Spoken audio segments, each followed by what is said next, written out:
بلال صاحب از قلم شکیل احمد چوہان، قسط نمبر 2۔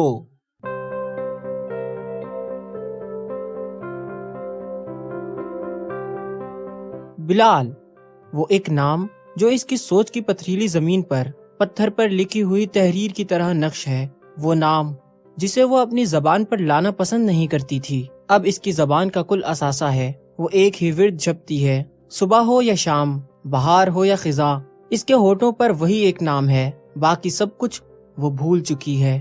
قحط کے دنوں میں میلوں دور تک پھیلے ہوئے ریگستان میں پانی کے آخری کنویں سے جیسے زندگی کو امید وابستہ ہوتی ہے، اسی طرح وہ نام اس کی زندگی میں پانی کا آخری کنواں ہے جس سے اس کی زندگی سیراب ہوتی ہے۔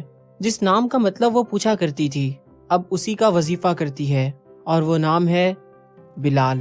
وہ جو رنگ و نور کی دنیا میں رہتی تھی، وہ جو رنگوں کو رنگین کر دیتی، جسے اپنے حسن پر ناز تھا اور اپنے حسب و نسب پر فخر تھا، اپنی دولت پر اتراتی پھرتی تھی، چاند سا چہرہ تھا مگر اس میں تپش سورج جیسی، علم واجبی تھا اور دانش واجبی سے بھی کم، جاذب نظر اتنی کہ نظر اس کے حضور مؤدب کھڑی رہتی، اس کی دل فریبی دیکھ کر اکثر دل فریب کھا جاتے، خوشبو کی دل دادا تھی، خوشبو کی دکان میں جاتی تو اپنی خوشبو چھوڑ آتی، اس کا پہناوا دیکھ کر لڑکیاں نقل کرتی، اس کی وارڈروب کپڑوں سے فل تھی، ڈریسنگ ٹیبل پر پرفیوم کی بوتلوں کا قبضہ تھا، جوتوں کا شمار کرنا مشکل تھا، اس کا کمرہ تتلی سے زیادہ رنگین تھا، لبرل سوچ کی وہ مالک تھی، اختصار جس کے پاس سے نہیں گزرا تھا، لیونگ سٹینڈرڈ اپر کلاس والا، پارٹیز میں جانا، ڈنرز انجوائے کرنا، فیشن شوز، ایگزیبیشن اور کنسرٹ جس کی زندگی تھی۔ پھر اس کی زندگی میں ایک تلاطم آیا، یکایک سب کچھ بدل گیا، ان سب نعمتوں سے اس کی الیک سلیک ختم ہو گئی،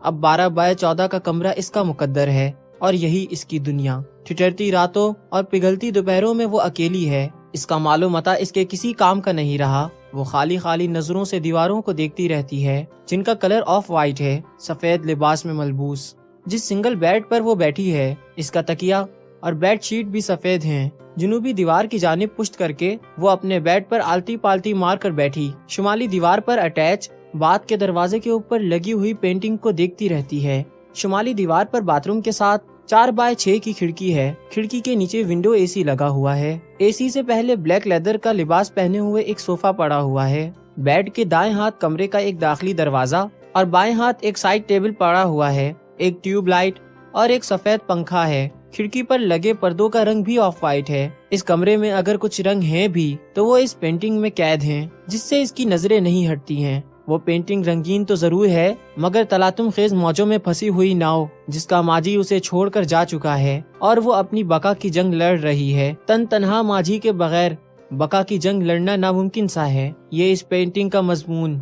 کیپشن ہے، یہ 20 کمروں کا وارڈ ہے، آمنے سامنے، بیچ میں کوریڈور ہے، مغرب کی طرف شروع میں کمرہ نمبر 1 اور 20 آمنے سامنے ہیں اور کوریڈور کے آخر میں مشرق کی طرف کمرہ نمبر 10 اور 11 آمنے سامنے ہیں، کوریڈور کے آخری میں مشرقی دیوار کے ساتھ 8x10 کی ایک بڑی کھڑکی لگی ہوئی ہے، وہ کمرہ نمبر 11 کی ملکہ ہے، اس کی سلطنت میں سورج کی کرنوں کا داخلہ منع ہے، دوسرے تیسرے دن سورج کی کرنیں اس کی دیدار سے فیضیاب ہوتی جب وہ صبح 10 بجے کے آس پاس کوریڈور میں تشریف لاتی ہے، کوریڈور میں لگی ہوئی کھڑکی کی دوسری طرف 2 کنال کا خالی پلاٹ ہے جہاں جنگلی گھاس کا بسیرا ہے، ایک بڑا بوڑھا پیپل کا درخت 2 کنال کے پلاٹ کا راجا ہے اور نیم کا درخت اس کا وزیر اور امرودوں کے کئی چھوٹے درخت سپاہی ہیں، پلاٹ کے دوسری طرف سرکاری ہسپتال کا کچن ہے جہاں سے کھانوں کی خوشبو ہوا کی پروں پر سوار ہو کر اس تک پہنچتی ہے، جب وہ کوریڈور میں کھڑکی کے سامنے کھڑی ہوتی ہے، پیپل کا درخت ایک موسیقار کا احساس لیے ہوئے اس کے سامنے کھڑا ہے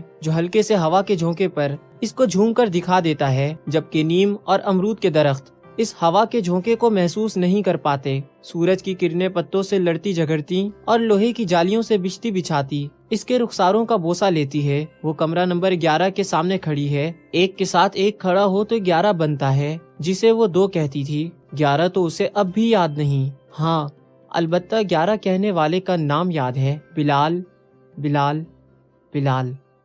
ڈاکٹر حاجرہ نیازی اپنے کمرے میں بیٹھی ہوئی ہیں، عمر 50 سال کے آس پاس، اس ہسپتال میں تقریباً 20 سال سے اپنی خدمات سر انجام دے رہی ہیں، ان کے سامنے میز کی دوسری طرف ایک مرد اور عورت بیٹھے ہوئے ہیں۔ عورت زندگی میں تقریباً 25 بہاریں دیکھ چکی ہے۔ اس کی گود میں 1.5-2 ماہ کا بچہ ہے۔ اس کے چہرے پر پریشانی کا پڑاؤ ہے۔ مرد کچھ حد تک مطمئن ہے۔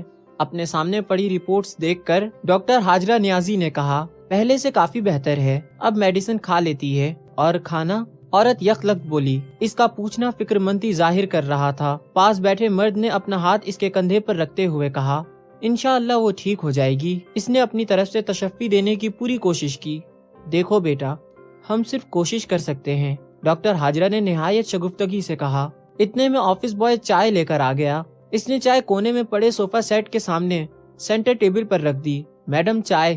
ٹرے میز پر رکھ کر اس نے کہا، تم جاؤ، میں بنا لوں گی۔ ڈاکٹر ہاجرہ نے جواب دیا، آؤ چائے پیو۔ اپنی کرسی سے اٹھتے ہوئے کہا اور صوفے پر بیٹھ کر چائے بنانے میں مصروف ہو گئیں۔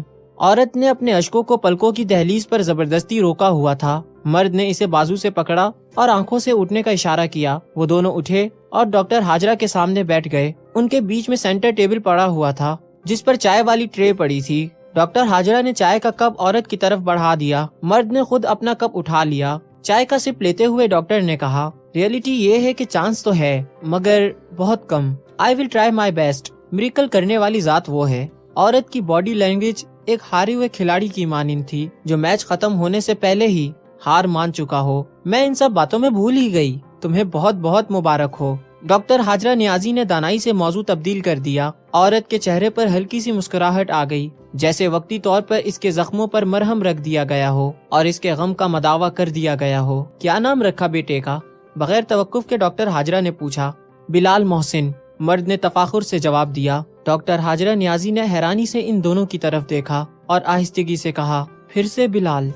سورج کے بیدار ہونے سے پہلے فجر کے وقت جب چاند اپنے بستر پر جا کر لیٹ چکا تھا، سردیوں کی دھند سورج سے ایک دست و گریباں ہونے کے لیے تیار بیٹھی تھی۔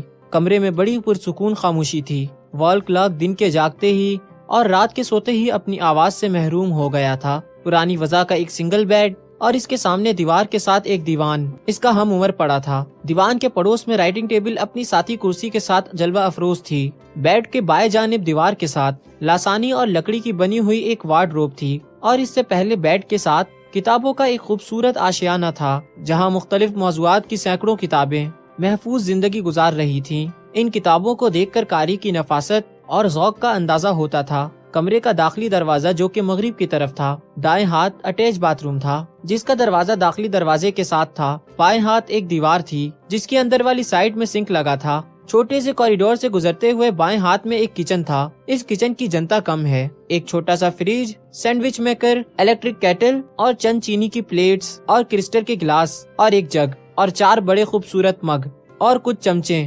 اوون اور چولہے کو کیسے بھول سکتے ہیں؟ دیوان کے ساتھ جائے نماز پر بندہ اپنے اللہ کے سامنے فجر کا آخری سجدہ ادا کر رہا ہے۔ دروازہ کھلتا ہے اور گلشیر خان کی نظر سجدے سے اٹھتے ہوئے جاذب نظر چہرے پر پڑتی ہے۔ وہ رائٹنگ ٹیبل والی کرسی پر بیٹھ جاتے ہیں۔ سلام پھیرتے ہی گلشیر خان بول اٹھے، ماشاء اللہ۔